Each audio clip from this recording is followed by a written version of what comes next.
May nakita po akong stage Yeah, si Risa Hontiveros nandiyan. Sino, Pastor? Si yung kaibigan natin. Gusto ko imbitahan ko siya dito eh. May pag-uusapan kaming magandang batas. Yan. Na dapat kung may asawa ka, huwag ka naman po sa iba. Patay, pasabog! Pasabog ni Pastor! Gawin ngayon, anong ginagawa ngayon.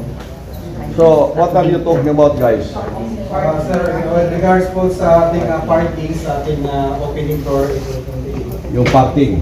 parking po, and then yung mga traffic flow po.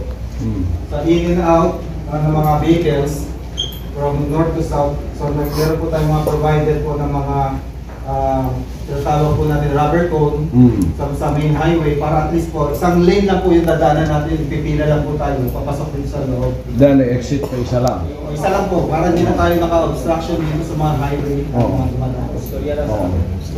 Pastor, sa liwasan yan. Dito yan, dito. Ito. Akala ko yung ano. Yung opening. Pinag-uusapan. Opening. Kasi maraming sasakyan yan eh. So, kailangan mahusay yung traffic. Akala po namin, Pastor, Malacanang na. Systematic pala kasi dito. Ganito yung BOA meeting namin dito, Board of Administrators meeting. So, iba't ibang department ang pinag-uusapan, magre-report. Detailed na report yan, ha? Detailed report talaga yan. From finances, from the works, from the planning, to the execution, and then the result. Anong resulta? So, dito niyan pinag-uusapan lahat. So, we have sometimes heated discussions, but we do not fight. Hinahanap lang kung anong talagang dapat na best solution. Kung makita yon, magkasundo na lahat, then implement. And then, ilagay sa aming mga batas, no, yung laws ng kingdom. So, dito ginagawa lahat. Pwede po kayo dito magdebate. Pwede dito. Ito po ba, Pastor, ito yung upuan ninyo at saka nilisa? Oo, yan. Ito mga executive namin nandito. Yung aming executive secretary. May ano yan, no? Gabel. So, Ayun. formal ang meeting. Pag open, formal meeting. Parang Robert Rules of Order. Kasi dino-document lahat yan eh. Then pinapasa sa SEC. O ganun ka-organize yung ano namin dito. Mr. Chair. May nakita po akong stage Yeah, si Risa Hontiveros nandiyan. Sino, Pastor? Si yung kaibigan natin. Gusto ko imbitahan ko siya dito eh. Ang tanong ko pupunta. Oo. May pag-uusapan kaming magandang batas. Yan. Na dapat kung may asawa ka, huwag ka naman po sa iba. Patay, pasabog! Pasabog ni Pastor! May hugo. May pasabog si Pastor. 101 XRD5. walang nakasalamin lahat. Walang nakatago. Kita yung galaw. Transparent lahat. Yung mga ginagawa kita. Oo, kita mo lahat ang ginagawa. Hi, sir. May Ito yung evangelism department.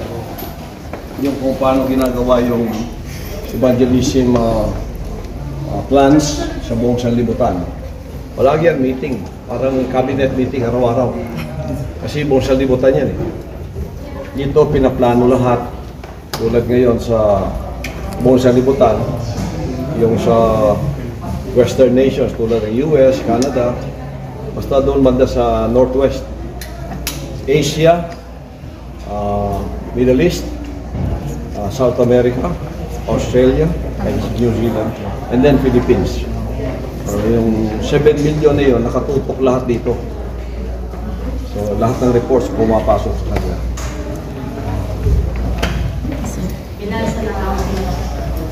Ito naman yung accounting, yung finance department. Yung lahat ng mga finances na pumapasok sa kingdom, dito pinaprocess. This is a very sensitive area. At saka, pili lang ang makapasok dito, yung mga authorized lang. Kasi pinag-uusapan dito, puro ganon. Ito lahat. Sir, kung ano dapat na 201 documented workers. Lahat dyan. Oo, yung na-release, tingnan mo. Nandiyan lahat. Yung umayaw na sa ministry, yung lumabas na. Ay, ito yung Nakadocument lahat yan. Very organized. Dito. lahat. Active ka. Oo. Ayan, A, B, C, D, E. Sa kingdom members na ito. KOJ members. Talagang ano? Active yan. Si Abe, active. Abi. Yung may mga kaso na Dito. dito yan. Ito yung may mga kaso. Hindi yung may kaso at ikaw lang Pagka, May dokumento talaga. pagka umarap ka sa committee, maganda yung record mo, naka-record. Pag negative naman, naka-record din. Yan. Dokumento na. Lala namin yung Kala siguro nila ang Ganun lang, no? Oh, di ba? Napaka ano, kumbaga sa Bisaya, hanay. No, napaka-organized. Yan, tama ba? Ganyan. Hindi magulo dito sa kingdom ni Pastor, ha? Active worker. Meron silang 201 record. Lahat. Kaya yung mga nag-chismis yan, gumaganon, nag-a-accuse na galing dito, kunin mo lang ang record niya dito kung ano siya. Nandito lahat. ano yung nandito si Rene. Nandito. Nandito namin record. Anong pangalan ni Rene? Si Maurilio. Maurelio. Oh, Maurilio. Letter M. Nandito na oh. political places, pastor, no? Naka-alphabetical siya. Oo. Naka-alphabet lahat. Kung gusto mong hugutin yung isang worker na kung anong record niya, kunin mo lang dito. Malalaman na. Malalaman mo ang record niya. Aside from these hard copies. Mayroong mga hard copies to. Meron ding soft Naka-computer. copies. Yeah. Naka-hard drive to. Digital, yeah. Digital. Digitalize. Pati yung message ko, meron akong video library doon sa studio kung saan tayo galing kagabi. Opo. Malaki yung video library ko doon. Up and down. Lahat ng messages ko from the beginning na nag-record, nandoon lahat. Thousands. Intact siya. Umabot na yata ng 50,000 yung message ko. From the beginning. So ganito ka-organize kami dito. Ayan. Pagkatapos sasabihin lang, kulto daw kami. Nakakatawa nga, Pastor, eh. Oo. So, mabuti na nakikita na natin. Grabe. Hindi naman sila Oh, di ba maliwanag, mga kababayan, ha? O, ayan, oh. Ito po ang mga files. Lahat ng mga active at saka yung mga umalis na. Yung naka-release nandun sa mga box na yun. Ayun, nandun sa dulo pala yung mga na-release na, yung mga Kaya lumabas. inabot natin yung record ni Alias Rene. 2021 siya, nag-back out as a worker. Nakita niya si Duterte doon, si Sara. 2023 pumunta si Duterte doon. Pero wala si Sara. Never once si Sara pumunta sa Glory Mountain. Kasinungaling talaga. Tingnan ninyo. Pag yung isa mong witness nagsinungaling, sinungaling na lahat yan. Ayan. Oo. A poison apple tree produces poison apples. Totoo po. Oh, di ba? Oh, yung ginawa niya mga witness, puro mga sinungaling. Yun ang iharap mo sa akin, tapos patutuhanan nila yung sinasabi nila. So it's a joke. Kaya hinamon ko siya, 17 ang hamon ko sa iyo, 17 conditions. Harapin mo yan. Kung di mo maharap yan, magdebate tayong dalawa. Wala dyan sa iyong court. Ang court mo kasi, nakatali ang kamay ng tao dyan eh. Parang boxing, pumunta ka, nakatali ang kamay. Kung basketball naman, kami sumusunod sa rules, kayo walang rules. Tinatakbo niyo yung bola sa gusto niyo. Walang dribble, wala kayong foul. Sila na referee. Kangaroo court po. Doon naman sa boxing, siya ang boxer, siya ang referee, siya pa rin ang judge. Oh, Siya panalo. siya ang panalo. Pastor, may press con si si Senator Risa Hontiveros kanina patungkol dun sa condition mo na 17. Sabi niya mas matindi pa daw yung condition ninyo sa 10 commandments of God. Oh, para sa kanya. Kasi I am trying to level the playing field. Hindi level eh. Tapos pupuntahin mo ako dyan and you have all the arbitrary contempt power. Sa gusto mo na lang, side contempt. Ikaw, oh. Anong laban mo dun? Umalis ka dyan sa court mo. Kung ayaw mo yung kondisyon ko, umalis ka dyan. Magpili ka ng lugar, magdebate tayo. Yung neutral. tapos i-televise natin. Live. Live natin. Mm. Kahit magpili ka pa, kahit saan, anytime, anywhere, didibatihin kita anumang topic ang gusto mo. Any topic, adultery, o pwede rin. Yes. Mga release na work. Ay, ito yung mga release na workers. Diba, matagal na, pero nandito pa yung record nila. O, kung gusto sila bumalik, karamihan naman ng nare-release, babalik din. Bumabalik pa. Oo. Bumabalik din yan. Akala nila yung buhay sa labas. Labas, masaya. Ganito sa dito. Hindi mo alam kung magkano ang bigas, hindi mo alam kung magkano ang ulam, hindi mo alam kung magkano ang renta. Libre lahat eh. Simula nga daw, Pastor, nagkaroon ka ng issue. Marami nang gustong bumalik tuloy sa'yo, nakipagsimpatiya sa'yo. Yung mga workers na maraming na nagpa-release, Opo. isang malaking kongregasyon, bumalik lahat. Opo, yun. Mas nakakuha pa Foreign ng... workers. Mm. Bumalik dahil sa narinig nilang mga issue na hindi totoo.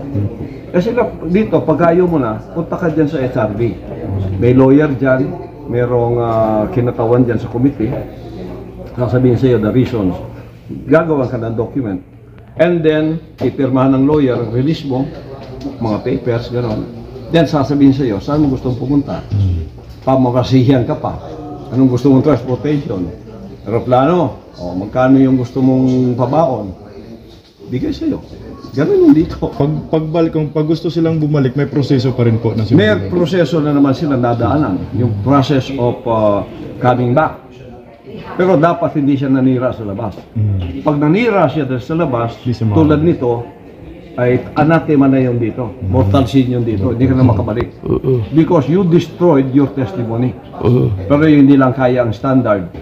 Aalis ako, pastor, kasi hindi ko kaya yung standard. O kaya gusto ko magtrabaho sa labas. Okay yun. Tulad nung isang malaking kongregasyon na bumalik.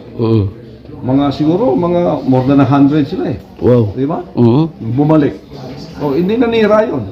In fact, silang natatanggol ngayon. So, ipaprocess yun sila kasi gusto bumalik lahat. Di ba? O, ganun dito. Pagpasok mo, may proseso. Paglabas, mo, may proseso. pagbalik, O, walang sapilitan. Iyon ang policy ng kingdom. No one is forced to do anything against their own will. Pag sinabi mo ayoko na dito, ipaprocess ka agad. Kasi kung mananatili ka ng isang araw, ayaw mo na, kidnapping na yun. ayun. Oo, para ka nang kinikidnap. Totoo po. Hindi ka pwedeng pigilan. Oho. Labas ka na. I-process ka kagad kung saan mo gusto. Oh, pagpasok mo naman, kusang loob mo rin. Tama. Philippines yung pastor yun, di ba? Galing, ano? Paglabas mo, kusang loob mo rin. Walang pipilit sa'yo. Kaya sinabi ko, laki ng gate dyan, no? Oh, hindi kayo pinipilit dito. Walang sapilitan sa kingdom. That is against my own personal policy of life. Ako ayokong pinipilit. Ayoko yung tinatakot ako. Tama po. Kaya inaway ko itong NPA. Kaya inaway ko itong gobyerno ito. Mafia eh. Opo. Namimilit eh. Opo. Nananakot, namimilit. Oh, sinabi ko sa mga NPA doon sa bukid sa Glory Mountain. Ginagaya ninyo ako sa iba na paluluhurin tapos ilalagay niyo yung baril dito. Naku, huwag niyo gawin yan. Magkakamatayan tayo. I will never kneel to someone like that. Hindi mo ako tatakutin na ganyan, tao ka rin. Oh, that's against my principle. Kaya yung broadcaster dito na nanira sa akin, gusto niya protection money, kundi sisirain niya ako. Sige, blackmail. Sirain mo ako, but I will never give it to you. Ganon. Ang policy ko sa buhay. Kaya magkatuwag kami ni PRRD sa bagay na ganon. Kaya wala kaming iwanan sa buhay. The same principle eh. Kaya kayo mga banateros, nakita ko yung mga prinsipyo din ninyo. Bakit hanggang ngayon, independent kayo?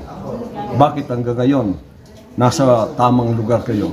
Kasi may prinsipyo kayo. Opo. Hindi tulad nitong mga bayaran. Oh, alam naman nyo kasi yung nagtatanggol ngayon. So kayong mga bayaran, bago ninyo ako punain, o pumuna kayo sa akin, huwag muna kayong magpabayad para totoo yung ginagawa niyo. Kasi hawak kayo ng bayad eh. So, hindi na kayo objective. Kahit mali ang pinasasabi, noong nagbayad sa iyo, sasabihin mo. Oh, di ba? Ako dito, Open ako sa lahat. Kaya binabasa ko ng lahat sa labas. I don't care about them because I am studying in the truth. Ang buong sanlibutan natin ngayon nandito. Demandado ko sa Amerika na hindi ko kasalanan. Accusations lahat. Dito rin ginawa sa akin. I will face that. I will face the trial of my life. Na daladalang katotohanan. Amerika na yan, ha? Pero hindi makausad din sila. Pero hindi sila makatangi ngayon. Kaya yung 21 lawyers namin, they are ready parang mga Texas na manok na kumakahig. When will this trial begin? Kailangan mag-begin na to. Ganon tayo sa... Dito sa kingdom, it is well organized. It is... The organization is like ISO 2000. Sabi nga nung USC professor. Ganon pagka-organized. Systematic, organized, at maluwang ang lahat, pumasok at maluwang lumabas. Kung ayaw mo na sa akin, hiwalay na tayo. Punta ka na sa ano mo, but I will treat you as an enemy. Kasi freedom of choice mo yun eh. Don't let anybody stifle your freedom of choice, or freedom of expression, or freedom of speech, or freedom of the press. Yun ang pinakakontra natin sa sosyedad. Pag nawala yun sa atin, we are all slaves. Alipin na tayo. We are not free men and women in society. Kaya pakakamatayan ko yun. So yun, salamat sa inyong... Thank you, Pastor. Salamat po, Pastor. Pastor, thank you.